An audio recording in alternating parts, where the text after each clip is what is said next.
Hi, and welcome to the show. Today I have with me Maureen Foster from Fieldstone Farm. Hi, Maureen. Hi, thanks for having me. Can you tell us about yourself? Yes, I am the Chief Development Officer at Fieldstone Farm, which is a therapeutic riding center in Bainbridge. We do horseback riding and equine activities in general for people with disabilities and special needs. Okay, and can you give us a little brief history on Fieldstone Farm? Sure. This is our 45th year. Wow. And we have been providing services for people with disabilities, utilizing the movement of the horse and the relationship with the horse for people of all ages. So people anywhere from 3 or 4 years old to adults in their 80s and even 90s can find some benefit to being on or around horses. So we do horseback riding, we do carriage driving. Our carriages are wheelchair accessible as well. Nice. And we also do summer camp programming and other activities like that. We have a miniature horse program, but we really try and accomplish different goals that our students have. So when somebody has a disability like Down syndrome or cerebral palsy or multiple sclerosis, or veterans dealing with PTSD, or people dealing with grief and loss, they can find some help at Fieldstone Farm, so they can do different therapies that are helping them with the different goals that they might have. It might be a physical goal, it might be educational, and it might be social, emotional as well. So we have social workers that help with the horses, and just bonding and having the time with the horse is a huge benefit to people because they find that being around the horse is so big and just gives immediate feedback of what you're feeling. So if you come into the barn and you're feeling very anxious and you get near the horse is going to give that feedback, and a social worker can start to kind of process some of those things of, well, why is the horse behaving this way? And when we find that the people and horses really kind of partner up together, the horse's heart rate matches up to the person's. There's a lot of different amazing things that can happen with the horses as a therapy piece of the puzzle. That's so interesting. So what exactly is therapeutic riding? So the horse's movement parallels that of a person's walk. So originally, about 45 years ago when our program started, there were a lot of physical benefits to people that maybe used wheelchairs or crutches or had a physical disability. And so that was the main kind of purpose of being around the horse. So that person might use a wheelchair and they might not actually be able to walk, but when they're on the horse, they get all the input in their body as if they are walking. So it's the bilateral movement, it's the balance that's being challenged, it's the core strength. And we've had many of our students that would get off the horse and take their first steps because it started to move their body as if they were in the right motion of walking. It's something that really couldn't even be simulated with machines at a therapy center. So, and then the warmth of the horse, just kind of like all of that together just made it such an incredible therapy. So that's really kind of how it started originally. There was an Olympian years ago who had some problems with her legs that the riding started as that for her, and so then it kind of developed into her being an incredible equestrian and riding at the Olympics. So that's kind of where it started. And even years ago, I mean, in wars, people who were injured were, put on the horses for therapy. So that was kind of where it started, and then we've just started to become just so in tune with the horse and the benefits that people can get being around a horse. We had a young woman who was dealing with the loss of a parent from cancer, and she came over to the horse. They were painting pictures on the horse with paints and all of that, and she just went over and she hugged the horse and just started crying, and the horse actually started to kind of shake a little bit. And then she walked away and she said, okay, I gave it all to him. And the horse's knees kind of even started to buckle. Like, you can tell that the horse is very in tune with our emotions. With our heart rate even matching up, they are very in tune animals. Wow. So tell us about the horses. How many do you have on the farm? We have 40 horses. They're typically donated to the program. And they'll come in for about a 2-month trial period where we check their temperament, make sure that they are the right fit. We check their movement. A horse that's a very quick movement would not be good for somebody with spastic muscles, so we would want to put them on a smoother horse. So there's a lot of different pieces and parts that our instructors are all trained on how to match those pieces and parts up. because everybody who comes to us has a goal. They're working towards something to better themselves, if it's physical or educational, cognitive, social, emotional, any of those pieces of it. So we put students together who are going to be working on similar goals, and the instructors work toward accomplishing those goals. And for the younger ones, it might be playing different games on horseback, but there's a point of each of the games, and it just helps them to, in a fun way, accomplish their goals. Takes it out of a clinical setting, educational setting, and they're having fun on horseback. Mm-hmm. And how many different programs do you have?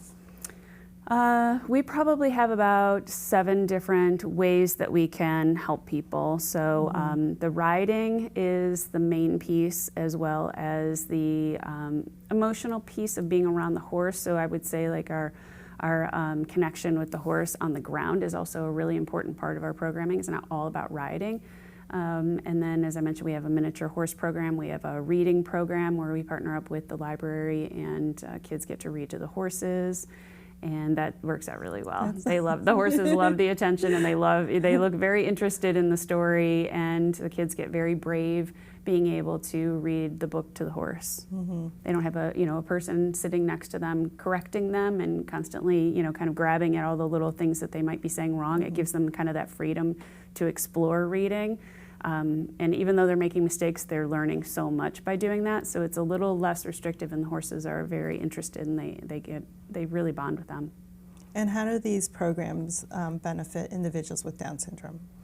So people with Down syndrome find that being on the horse is very beneficial, really holistically.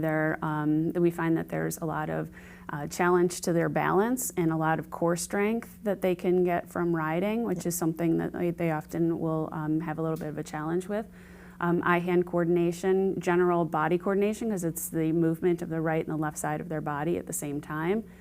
Communication skills, they're usually working in a class with other people with the similar abilities. So they're making friendships, they're working with the volunteers and the instructors, and then appropriate social skills and things like that. But they get a lot of physical benefits of being on the horse, and we've seen many of our parents have said how important this has been a lot for their core strength and their balance. I'm going to have to look into that. Yeah, good. And tell us about your instructors. I know you mentioned them earlier. Yes, our instructors are nationally certified therapeutic riding instructors, and that's really important because, as I mentioned, when you're working with people with different disabilities, you've really got to be very cautious about where you're putting them, and so choosing the right horse for the right size, the right movement, and working on the goals. So every single lesson has a lesson plan, and there's always documentation of progress toward goals. There's communication with family members, and that's really important. They're there to have a good time, but and a lot of times that's their goal. A lot of times family members or therapists or doctors have other goals, and that can really all come together very beautifully. And what's coming up for Fieldstone Farm? We have one big fundraiser each year, and it's our Chefs Unbridled, which is a chef's tasting event. We have chefs from all around Cleveland setting up. We have about 8 to 10 chefs, and it's a huge tent in Gates Mills that we set up under, and we've been selling out last 12 years with about 600 people attending.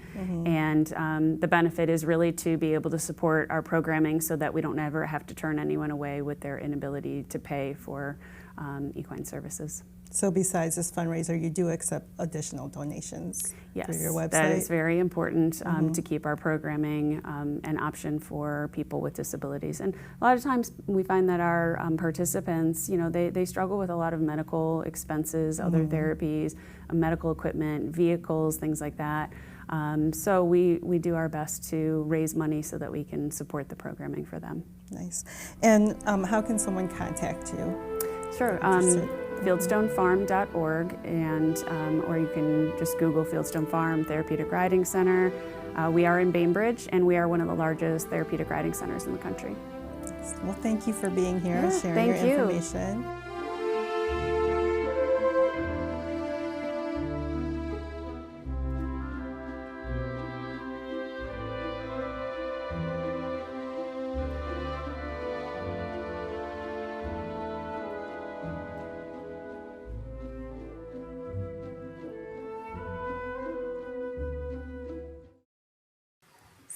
special needs? Really? It would be special if people with Down syndrome needed to eat dinosaur eggs. That would be special. 1 dinosaur egg. Enjoy. Man,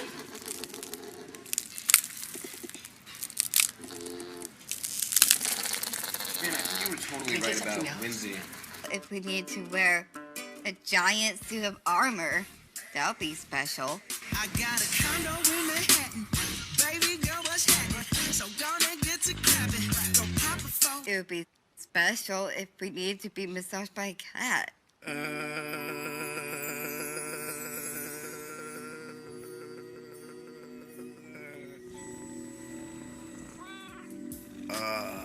If we needed to be woken up by a celebrity. Wiki, eggs and bakey. Where are you? You may know me from Scrubs or Office Space. Your darker flicks, The Rock, Platoon, Wall Street. Funny story, I played Ben. Get out. My bad. That would be special. But what we really need is education, jobs, and opportunities, friends, and some love.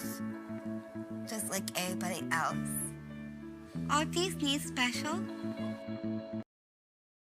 Welcome back. I'm here with Doug Bletcher. Doug, can you introduce yourself, please? Yes, my name is Doug Bletcher. I'm the founder of Autism Personal Coach. I founded our organization 10 years ago when there was understanding there was a lack of support for autistic teens and adults, and we provide them coaching to live independent and self-sufficient lives. And what did you do before you founded Autism Personal Coach? So prior to that, I was working with autistic children for about 10 years in the home and in the community. And then one day it kind of hit me like, what happens when they become teens and adults? And right around that time, a local chapter of the Autism Society had contacted me to facilitate a group for autistic adults. And I did that for about 3 years. Loved every minute of it and learned a lot from the adults. And what I learned was that they need support in the home and the community. And then that led me to starting Autism Personal Coach to help them improve the quality of their lives. Mm-hmm. And on your website, you mentioned neurodiversity. Is that how you say it? Yeah. Okay. So, what is that? So I think it's a shift in mindset. You know, so often neurodivergent people with brain differences, so much of the focus is on their challenges.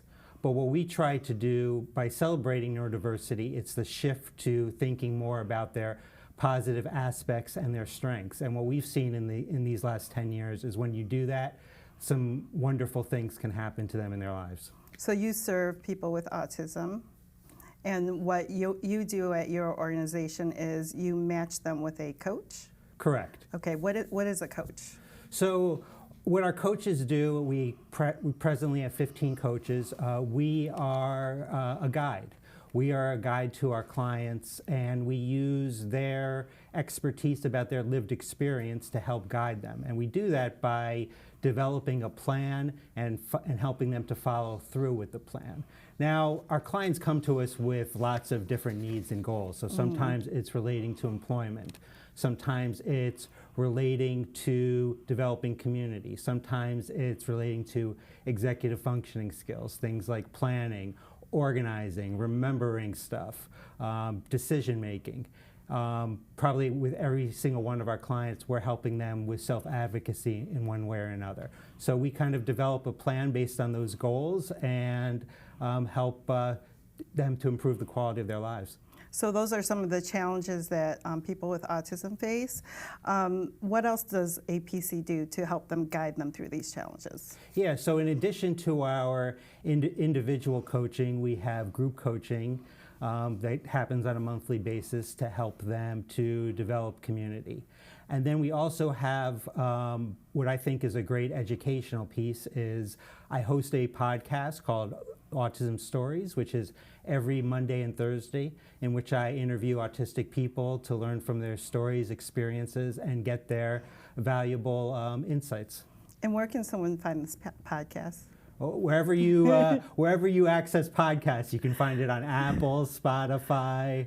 You can go to our website, autismpersonalcoach.com, and you can find it there as well. We currently have done, I think, over 230 episodes. In our community, the Down syndrome community, we have a lot of families that have the dual diagnosis. They have a child with autism, and they're also have Down syndrome. Would this benefit them? Absolutely. So I think no matter what client we work with, we always kind of meet them where we are. We meet them where they are in terms of their communication, their sensory needs, their executive functioning needs, and kind of plan and help them to develop tools and strategies to kind of work through those things. But I think it's also important to know that whenever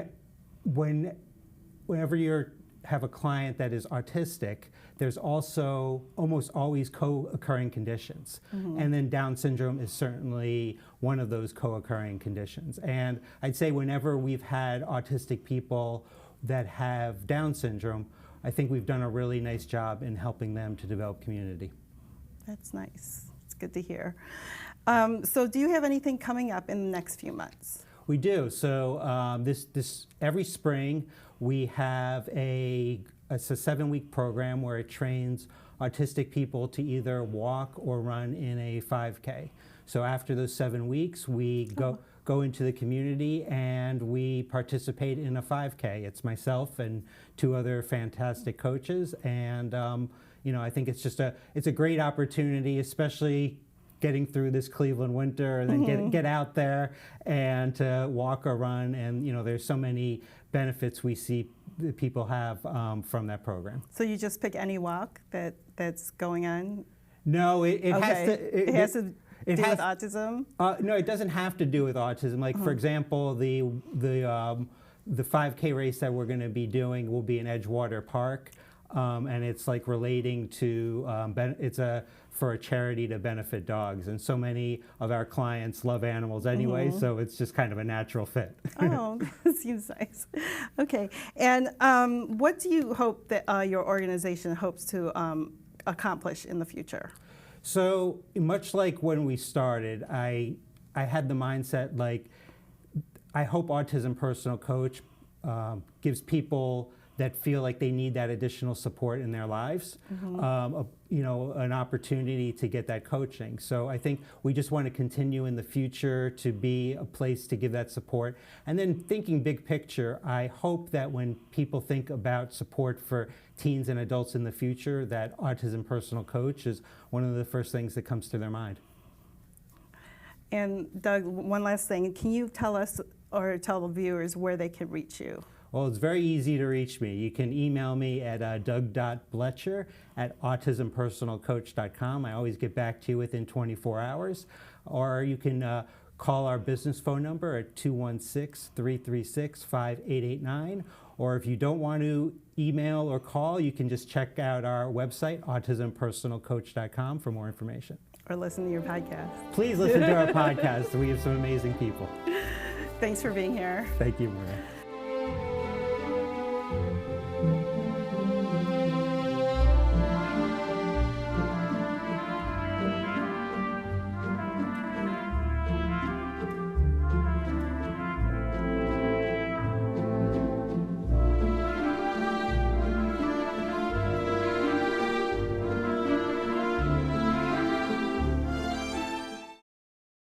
Well, the Down Syndrome Association of Northeast Ohio held their annual Buddy Walk fundraiser on August 20th at Lake Metro Parks Farm Park.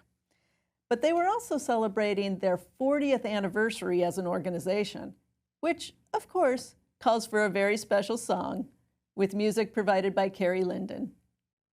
Happy birthday to you. Happy birthday to you. Happy birthday, dear Desio. Happy birthday to you.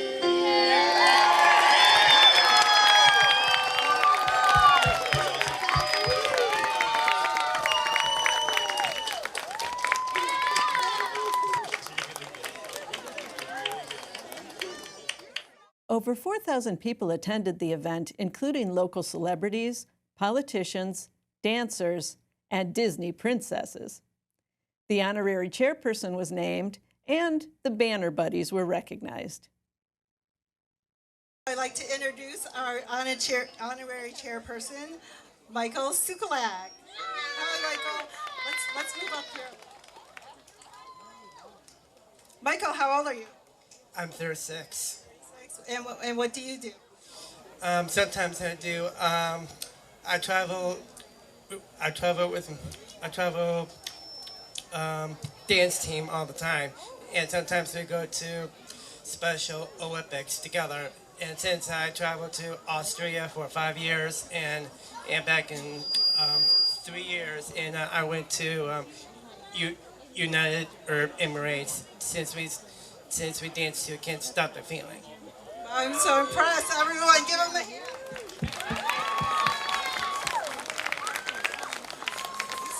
So, Mike, we have something for you. We'd like to crown you as our honorary chair. And we have this cap. You like wearing baseball caps, right? Yeah, I do, yes. Okay, so one of our artisans, Blaze, made this for you. There you go. Everyone give Mike a hand. Awesome. Thank you so much. We always have our banner buddies who lead the walk for us, and we'd like to introduce Becky Reeder and Carrie Linden. Becky, how old are you? 42. 42. Becky, what do you like to do? You like coming to the buddy walk and hanging out with all your friends? Yes. What else do you like to do? Cuddle. Cuddle? I like to cuddle too. Come on over here, Becky. Oh my goodness, we're so honored and privileged to have you here with us and as a representation of Desanio. Thank you for being here and thank you for being great. Do you love people? Do you like giving hugs? Is it okay if she gives hugs later today if anybody wants to give her a bit? How about that, Becky? We get you a couple hugs? How about hugging Carrie? Carrie and Becky, ladies and gentlemen. Our very special friends today. We want to take a quick moment out to honor them and all the wonderful things they do for Desanio. More than 150 teams participated in the Buddy Walk, raising almost $300,000 for the Down Syndrome Association of Northeast Ohio. We're going to introduce our top fundraisers as of July 13th. Number 3, Callum's Crew raised $8,459.67 by July 13th deadline. Team Captain Rebecca Bennett. Okay, team number 2. Team Michael Kuzer. They're not here today. They are walking virtually. Team Captain Amy Kuzer and her buddy Michael. They raised $11,133 by July 13th. And number 1, Kayla's Kingdom. Kayla's Kingdom raised $14,338.55 by July 13th. But they're way over that now, right, Rich? What, some 20,000? Over 21,000 as of this morning. Welcome to the family reunion. It's great to see everyone out here. It's great to see these crowds getting bigger again this year. This is our 10th year, and just the love and support that we see from our family and friends and people that are here today that Kayla went to preschool with. We see them once a year, and they come for the Buddy Walk. And they've been part of our team, and they've grown up with our daughter. And just to see this continued support is fantastic. To see all you here today, all the teams out there that raise money, Avery's All-Stars and Peyton's Posse, fantastic job on your first year. Callum's crew, great job. Cooper's crew, all you guys. I mean, everything and anything helps, and just everything you guys have all done for our organization to help field programming for the next year. Thank you guys for the support. Thanks for being here. Have a fantastic day, everyone.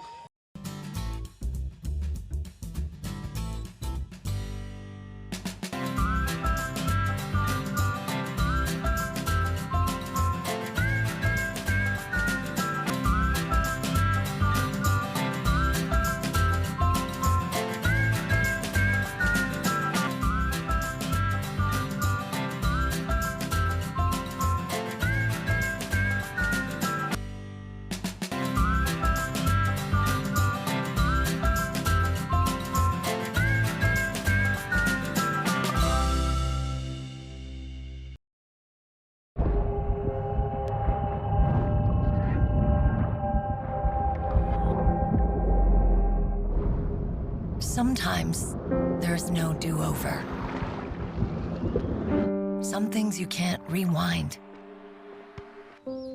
That's when an extra safety step could mean the difference between a close call and a call to 911. Simple steps save lives.